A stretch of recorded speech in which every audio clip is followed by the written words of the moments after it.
আসসালামু আলাইকুম, আমি রুবাত খান। আমরা ডার্ট শেখার পর যখন ফ্লাটার প্রথমে লঞ্চ করি, তখন যে প্রোগ্রামটা দেখি সেটা মোটামুটি সবার জন্য বেশ ভয়ঙ্কর।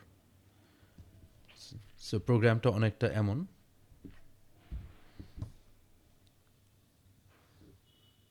তো অনেক নতুন টার্মস, আবার নতুন কিছু সিনট্যাক্স। তো এই লেকচার সিরিজে আমি প্রত্যেকটা লাইন ভেঙে ভেঙে দেখানোর চেষ্টা করব। আশা করি সবার ভয় কেটে যাবে এবং আমরা অনেক সুন্দর অ্যাপ বানাতে পারবো। তো শুরু করা যাক। আমরা প্রথমে উইজেটস দিয়ে শুরু করব। অবশ্যই এটা বলে রাখা ভালো যে ফ্লাটার খুবই extremely object oriented. Extremely object oriented বলতে বোঝাচ্ছি প্রায় প্রত্যেক এলিমেন্টই আমাদের অবজেক্ট দ্বারা তৈরি করতে হবে।